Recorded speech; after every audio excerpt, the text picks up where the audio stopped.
Сәлем, қайырлы күн. Сіздермен Інжу апай. Біз бүгін химиядан магистратура тестінің М013 мамандығына арналған тесттің бірінші нұсқасын талдайтын боламыз.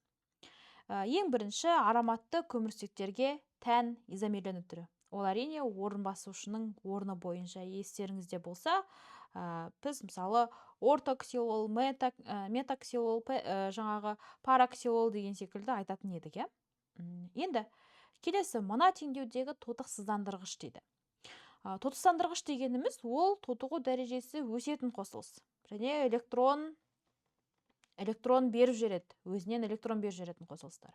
Мысалы, мына жерде SO3-тегі күкірттің тотығу дәрежесі +3-тен +4-тен +6-ға қарай ауысқан, иә? +4-тен +6-ға ауысады. Марганец +7-ден мұнда мысалы +2-ге ауысқан. Күкірт мұнда +6-дан ешқандай өзгеріссіз.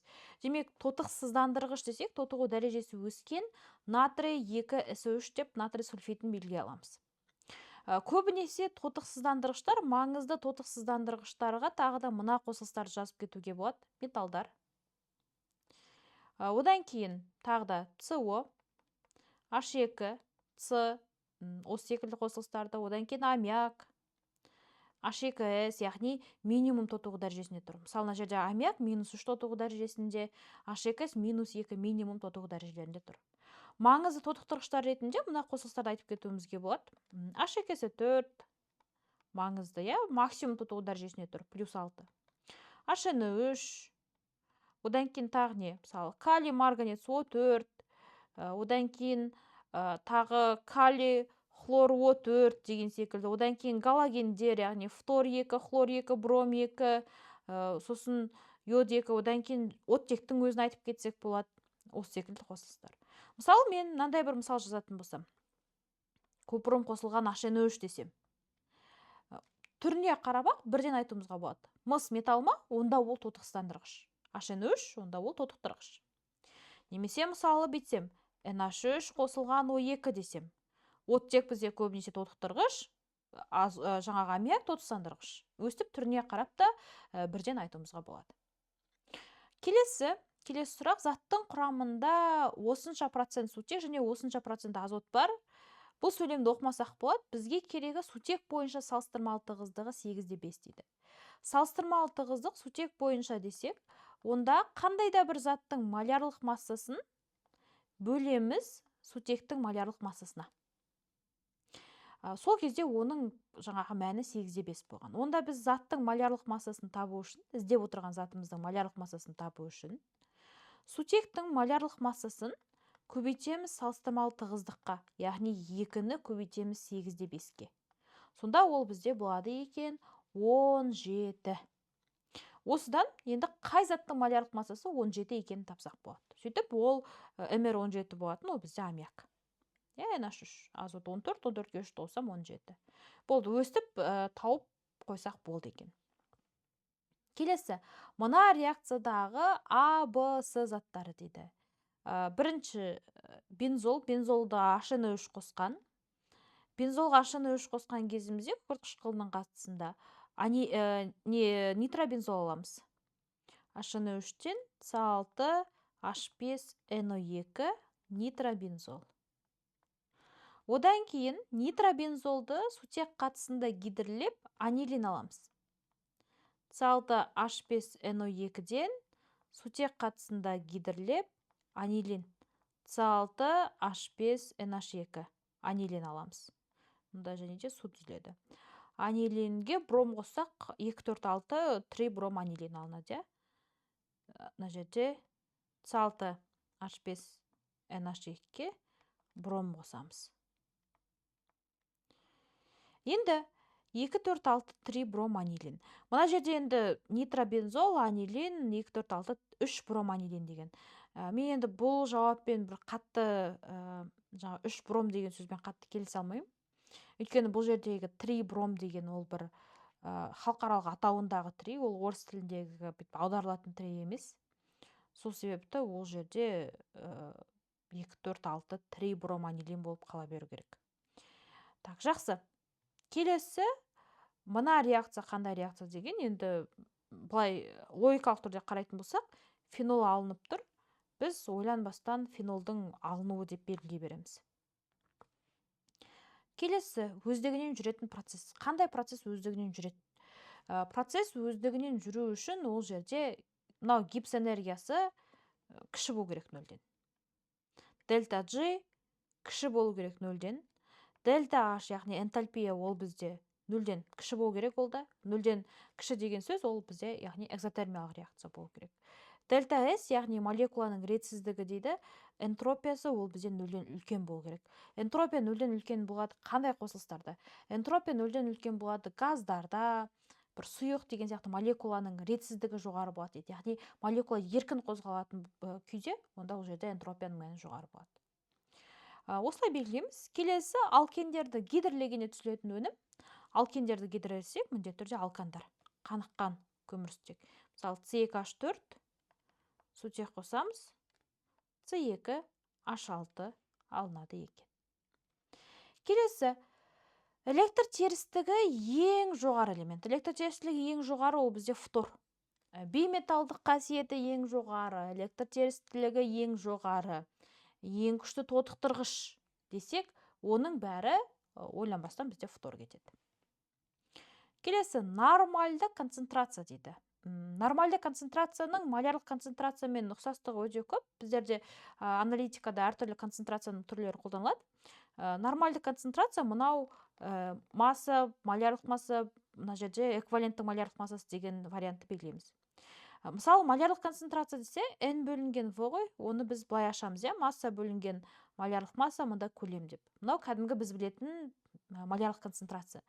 Нормальдықта тура осыған ұқсас, бірақ эквиваленттің малярлық массасы деген өзгешелік ғана бар. Нормальдылықтың өзгешелігі сонда. Бұл жерде эквиваленттік жаңағы малярлық массасы қолданылады. Енді заттың титрі деген, титрі ол массаны көлемге бөлгеннен шығады. Масса бөлінген көлем дегені, көбейту, мынау бөлу көлем. Келесі, диамин күміс хлоридінікі дейді. Диамин, екі амин тобы бар. Амин деген жерде, бұл жерде аммиак, NH2-не емес. Күміс хлориді. Хлорид деген жақшаның ішінде тұр. Мына нұсқалар бола алмайды. Мында мысалы комплекс түзуші күміс мүлдем сыртта тұру, сыртқы сферада тұру ол мүмкін емес. Басқа жағдайларда мысалы аммиак бізде лиганд алып қолдану керек, сондықтан осы жерде, мына жерде D вариантын белгілейміз. Оксо қосылыстар, өзі айтып тұр, карбонил тобы бар қосылыстар. Қай қосылыстардың карбонил тобы бар? Ол бізде альдегидтер мен кетондар. Біздің жағдайымызда мына жерде альдегидтер деген нұсқасы бар екен, Келесі, бензолдың алынуы дейді. Нәтижесінде бензол алынатындай нұсқаны белгілеуіміз керек. C2H2-ден C6H6 алынатын. Мұнау бізде Зелинский реакциясы деп білетін едіге, естеріңізде болса, C2H2-ден C6H6 алады екенбіз. Иондық байланыста болмайтын қасиет. Иондық байланыстың ковалентіден айырмашылығы, ол жерде байланыстың қанығуы болмайды, байланыстың бағыты болмайды. Мына жерде байланыстың қанығуы дегенді қанықпағандық деп керісінше болымсыз түрде беріп қойған, сондықтан оны таңдамаймыз. Біз таңдаймыз байланыстың бағыты болмайды деп, иондық байланыста. Азот алуға болатын қосылыс. Мына жерде енді нитраттар берілген. Нитраттардан біздер NO2 аламыз. Мына жағдайлардың бәрінде сонда NH4NO2-ні таңдаймыз. Калий NO2, натрий NO2-ден алылмаймыз.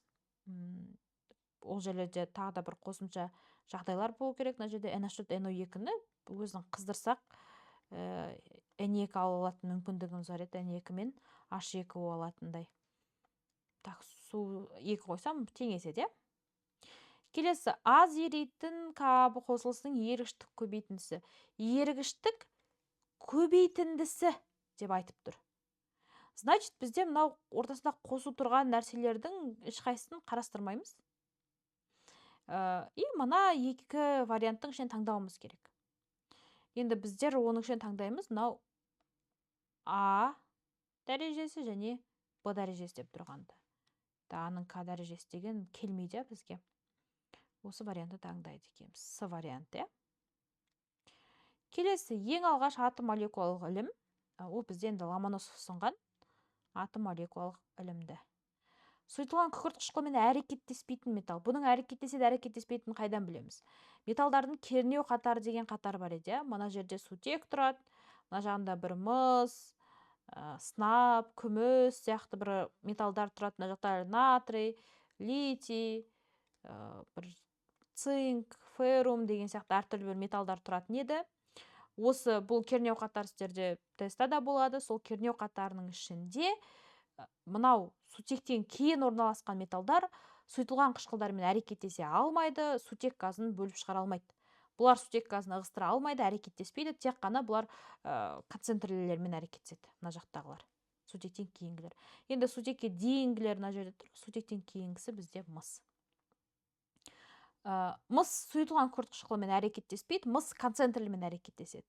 Мысты апарып концентрлі күкірт қышқылымен әрекеттестірсе, концентрлі, бұл жерде купром С4, СО2, H2O. Яғни концентрлімен әрекеттесе алады, бірақ бәрібір бұл енді сутектен кейін тұр, бұл жерден біз бәрібір сутек газын ала алмаймыз еш уақытта. Біз максимум СО2 газын ғана алуымыз мүмкін, концентрлімен әрекеттесе де. Сутектен кейін тұрған элементтер болса, ол қай қышқылмен қандай жағдайда әрекеттесе де, біз одан бәрібір еш уақытта сутек газын ала алмаймыз. Альдегидтер тотықсызданғанда түзіледі.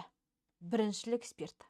Егер кетон тотықсызданса, онда ол жерден жаңағы екіншілік спирт алынады. Мысалы, CH3, COH сутекпен тотықсызданатын болса, ол жерде C2, H5, OH түзіледі.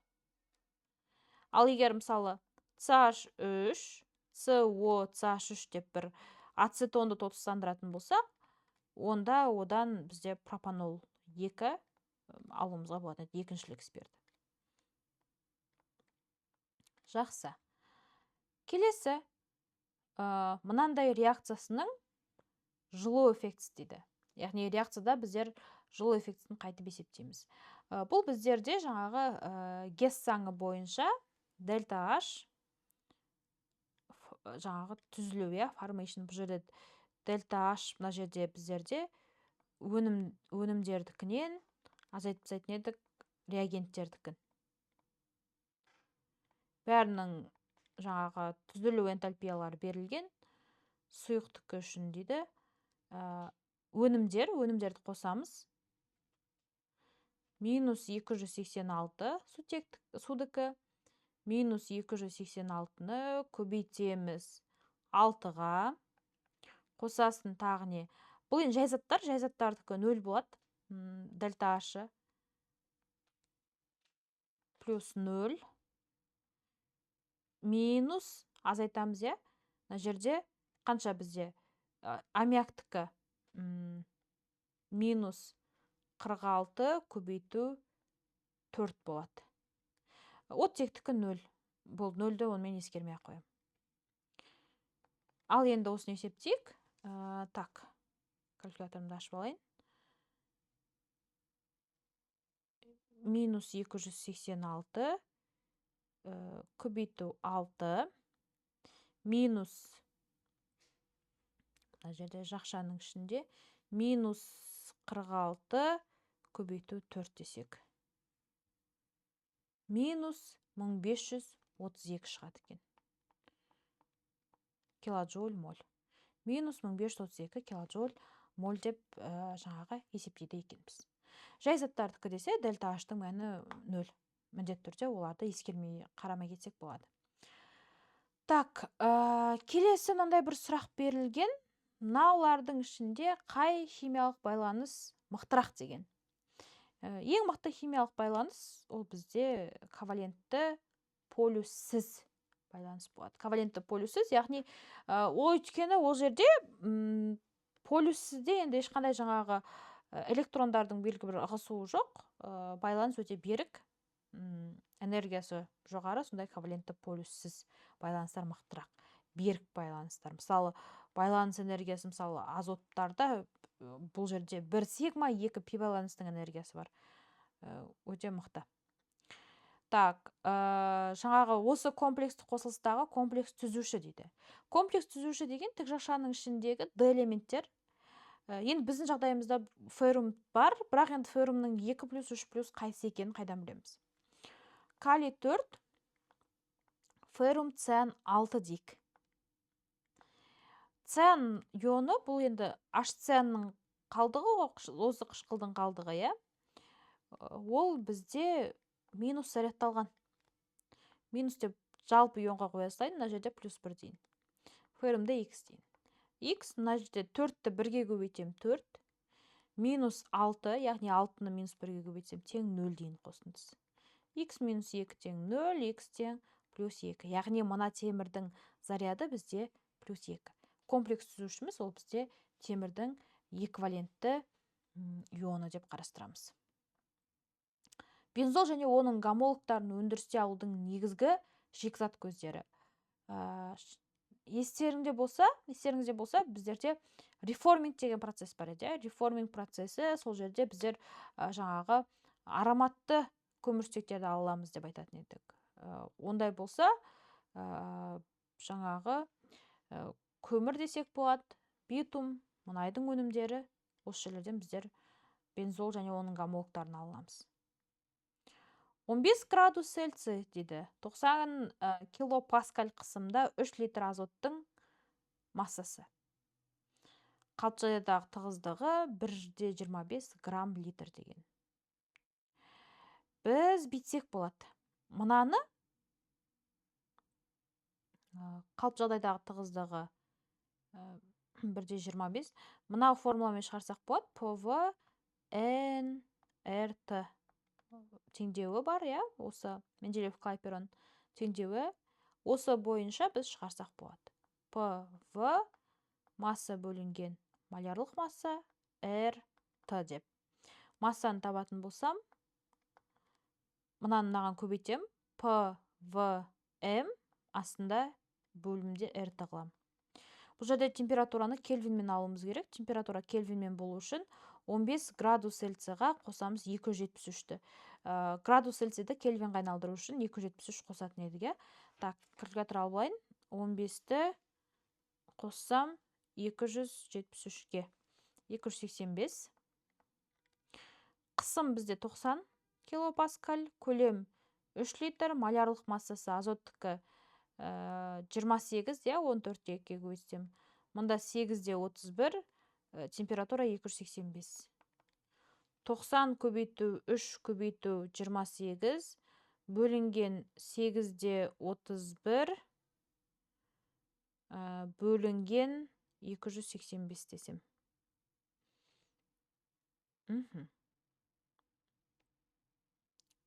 Так. 3,15 шығады. Так. Жақсы. Енді өстіп таптық. Ал егер де біз тағы қалай қарастырсақ, бұл жерде енді килопаскаль деп өзі қысымдарын беріп қойған, сол бойынша осылай тауып шығардық.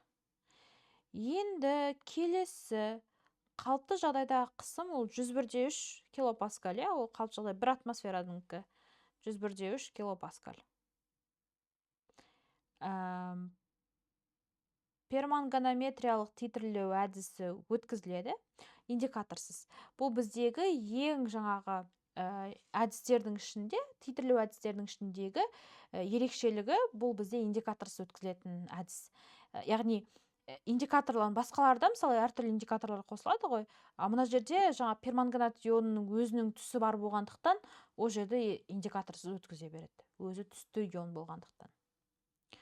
Келесі, қалыпты жағдайда жай заттардың түзілудің жылу эффектісі тең болады 0-ге.